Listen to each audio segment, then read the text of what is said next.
No. Hey, thanks for watching. You should hit that like button and subscribe. Come on, you know you want to hit that like button. Okay, all jokes aside, serious question.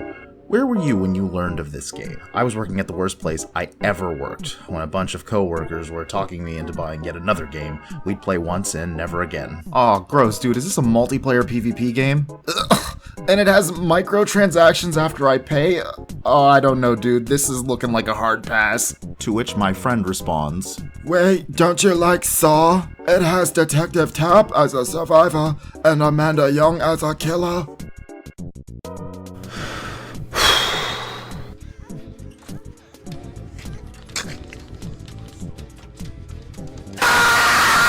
This is Dead by Daylight. Released June 14, 2016, it's an online, asymmetric multiplayer survival horror video game, developed and published by Canadian studio Behaviour Interactive. It's a 1 versus 4 in which one player takes on the role of a killer and the other 4 play as survivors. The killer's job is to hunt, track, chase, incapacitate, and eventually kill or sacrifice the survivors. And the survivor's job is to repair generators, run and evade the killer, and throw racial slurs into endgame chat when things don't go their way.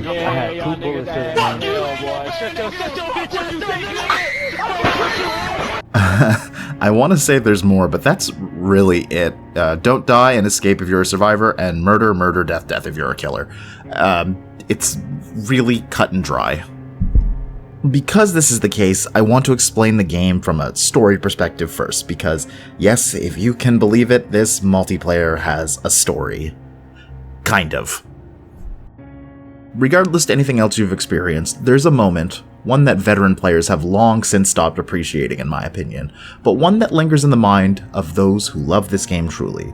When you first boot up Dead by Daylight, before the grind, before the metas, the MMR hellscapes, before you start saying, Wesker has a wall while my DS is down, does anyone have BT?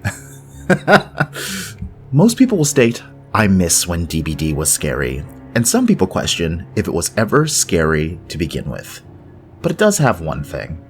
After the tutorial, where you learn Survivor, then Killer, you go on to click one of the main lobbies, and naturally, most people will click Survivor first.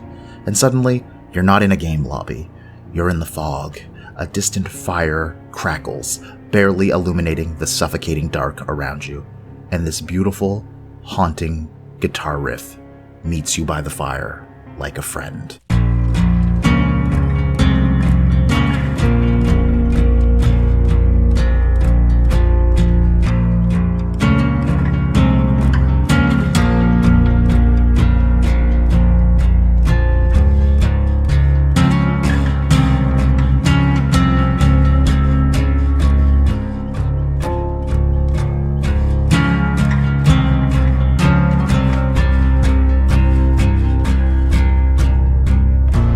I can't help but love this song. The music doesn't build, but it feels like it's looming.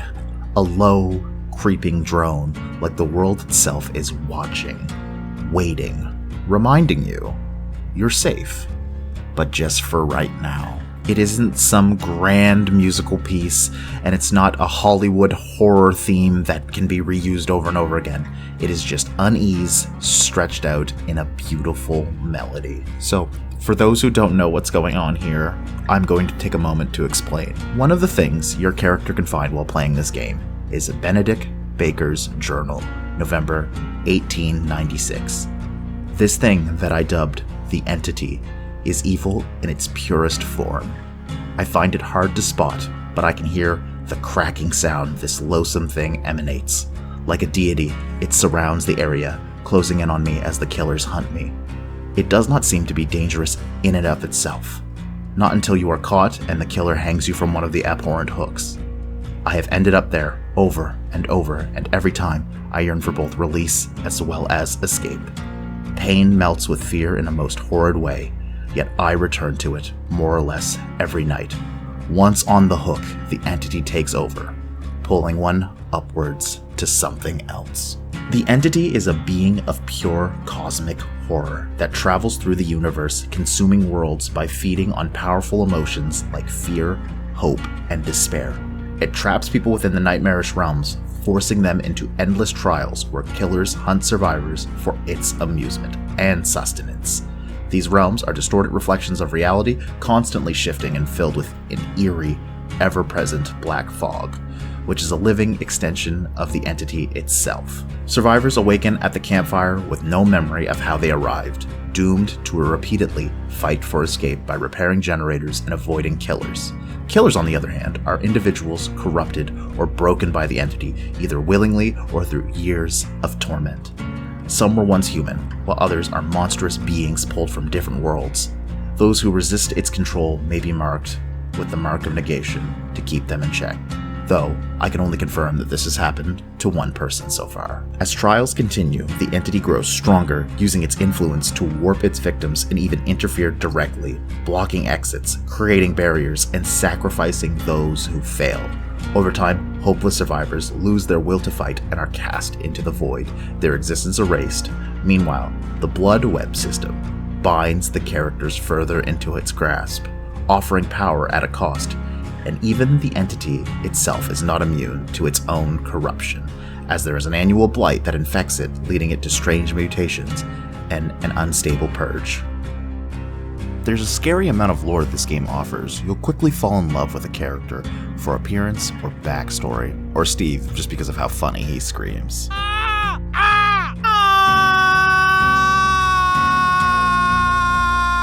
It was specifically this type of lore that helped me find my favorite survivor. Of course, I can't confirm if this was who it was, but potentially another journal entry from Benedict Baker. At first sight, I thought it was a cat that passed me by. Just a few meters behind me, a shadow that moved without sound. But yelling is not wise in this place. I have spotted her more times, but just in the peripheral, I still don't know her name. But she evades the monsters with a certain grace. My personal favorite survivor is Nia Carlson. I saw a speedy, stealth butt walk and I was hooked to become the final girl like in all the horror movies I watched as a kid. In the Blood Web, there are 276 perks that both killers and survivors can take advantage of. The number of potential perk combinations are insane, and obviously, these are just the perks at the moment. There's going to be perks coming in with new killers and new survivors, and this number of combinations will increase. One of my other favorite things that the game offers is that because the survivors and the killers are stuck here for so long, they teach each other how to use these skills effectively to help them better perform in the realm. But also, this is sometimes odd because, I get it, some people are watching Nia sneak around and learning to evade, and they're picking up the skills so that they can survive. But how in the holy fuck did Adam Francis learn to take a hook out of his fucking shoulder? Or how do they learn to summon loots out of their ass like Asteri? Don't even get me started on Jeff's fat fucking ass breaking hooks when he... Like, how do you learn that? and on this topic, let's ask a real question here. If you can bring perks like Decisive Strike to stab a killer, or Head On to, like, crank a killer in the head with the door of a locker... Go ahead, I don't give a fuck!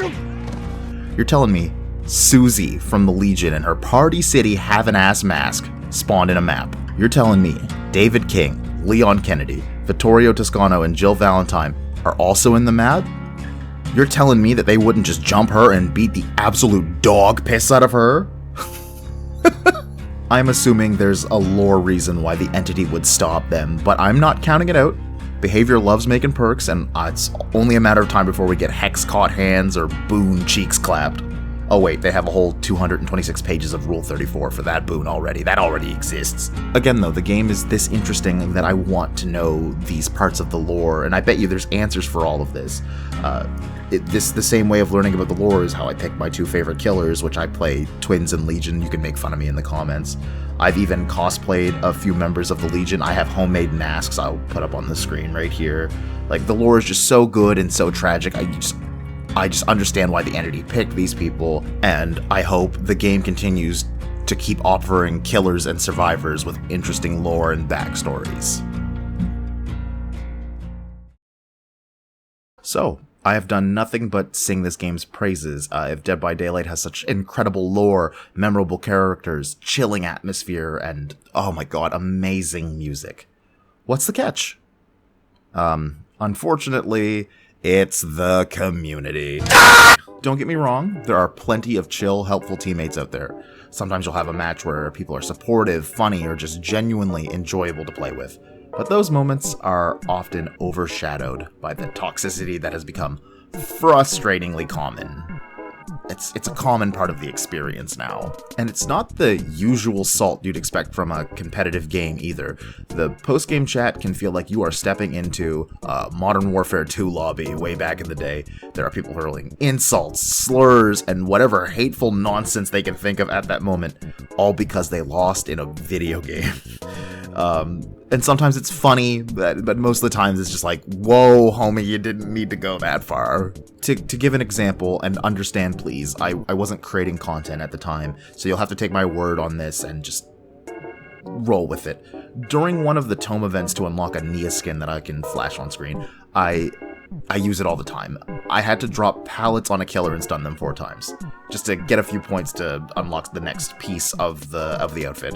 Unfortunately, because I don't play this game as much as I would like, I think I only have 424 hours in DBD at the moment, which means I'm still considered pretty new, even if I've played well over 500-ish games, give or take. Regardless, I'm not that good, and thankfully I ran a real specific build with Power Struggle, as well as a medkit with a Styptic agent, just in case I needed to make it to a pallet. So I spawn in on Midwich Elementary, and I'm against a Wesker. I take first chase, because I'm bad, and I'm out of my comfort build, which is Urban Evasion, Spine Chill, Stakeout, Hyperfocus. Make fun of it, again, I'm bad. I get hit, I use a Styptic, I get hit again, and I die on a pallet. Well, of course, he picks me up, and I drop the pallet on his head. Now, I expect to get tunneled out because I have wasted so much of the killer's time at this point. Instead, the match ends because he DCs. Let it out! And when I tell you that this Wesker went in on me in endgame chat, he's a fucking shithole! I hate the fucking— he said tons of things I physically and literally can't repeat if I want to have a YouTube channel after this releases. I was in the middle of explaining, homie, it was for a challenge, I didn't mean to make his match annoying, and I'm like trying to apologize. And his response basically boils down to, nah, hold that apology, you sack of human garbage. I'm like, oh my god. He's like, just because of you, I'm gonna bleed out everyone in my next game, and it's your fault.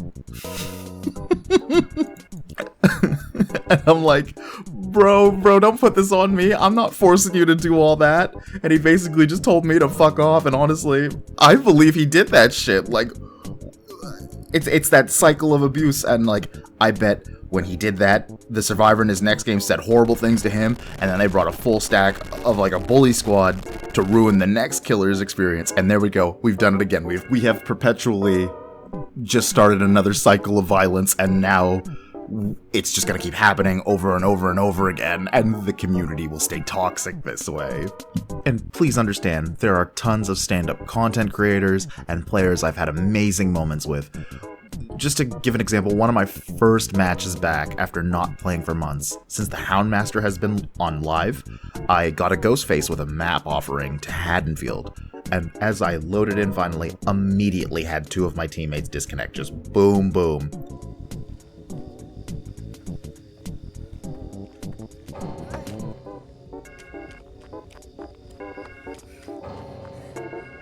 And it's disheartening to see that. I was almost ready to follow suit, because stuff like this is just annoying, and you're like, oh, fine, if they don't want to play, I guess I don't really want to play either. But before I got to the exit menu to leave, a Lara Croft came up to me and slapped my Nia on her flat goblin booty, and we proceeded to, eat emote at each other for a little bit, and then just decided to play it out, regardless of knowing, and I'm going to flash up how he moris me, that we were going to lose anyway, because we're playing with 2 bots. It just kind of is what it is, but I didn't get mad because this Lara just immediately cheered me right up. So shout out to this guy, he's awesome. You're the best, man. I also do this now in like all of my videos, but this is, I'm basically done on my script with what I've got. I didn't want this to be a super long video, so just some off-script Minerva for a little bit. Besides the toxic community, Dead by Daylight has a cheater problem, and it ebbs and flows, I've noticed as of late, where sometimes you have like egregious cheaters, or the worst part is the subtle cheating. Survivors moving just a little too fast, killers moving just a little too fast. Sometimes when you get a blatant cheater, it's just funny, and you just kind of move on, report the person, but it seems like they're just back in a couple of moments, even if you manage to get them banned. I hope one day we get this all fixed. That would be really neat. The other thing I don't really like about the game is it has a cash shop after you kind of have to pay to play it in the first place, and it can be a little disheartening because you want to support the game. And again, if it's a skin, as long as the skin doesn't give any unfair advantage, I'm totally fine with that. Hey, if you want to spend the money, it's your money. I'm not here to judge you. You know, if you want to buy a cute Fang Min skin, which I wish they'd stop making skins for Fang. I don't care if she's popular. Just give me more Nia skins. Nia's also got one too many skins. The problem, and the reason I'm bringing up the money thing, is because if you want to get a friend into it, what ends up happening is your friend will ask you the question that will always end up happening, which is, well, what are the best perks? And thankfully, some of the best perks are on some of the free characters. Looking at you, Meg, with all of your amazing perks. But not every free character has great perks, and some of them are put behind characters that have a paywall. And when you immediately tell someone, hey, yeah, you really want to do super well in this game, there's some perks that are behind a paywall, and you'll immediately have two of your friends just kind of hit that peace sign, fade away, and it immediately just detracts them, and they're like, nah, actually, I don't want to spend the money to play this. Big pass, my boy. And I don't blame them. I don't blame them at all. They have this system called the Shrine of Secrets, and it's like it helps you buy perks that are on paid killers and this, that, and the other, but I'm gonna be real with you, this shit's outdated, and there should just be a better system for this.